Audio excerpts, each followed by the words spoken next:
Put your hands together, the one and only Afran Nisho as Nishan এবং most glamorous Toma Mirza as Zerrin.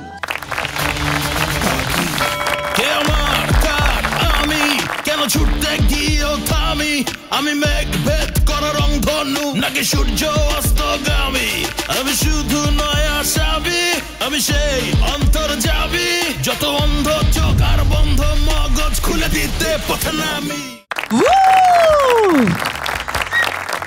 So 2 বছর পরে কিন্তু নিশো এবং তমা মাসুদ এবং ময়না ক্যারেক্টার থেকে নিশান এবং জেরিন ক্যারেক্টারে চলে এসেছে। আমি একটি প্রশ্ন করতে চাই যে কি মনে হয় যে মাসুদকে ছাড়িয়ে যেতে পারবে নিশান এবং ময়নাকে ছাড়িয়ে যেতে পারবে Zerin? It's totally different story, এখানে কাউকে কেউ ছাড়িয়ে যাবে না।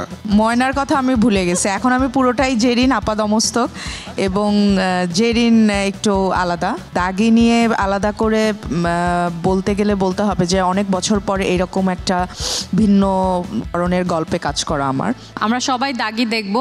শিহাব ভাই, আপনি নিশোকে কেন কাস্ট করলেন? ও কি দাগি আসামির মতো দেখতে? আমার মনে হয় সিনেমাতে লাগবে, তাই না? এবং সিনেমাতে আসলে নিশোকে দাগির মতো দেখা যায় কিনা সেটা দেখতে হলে আমাদের কিন্তু যেতে হবে সিনেমা হলে।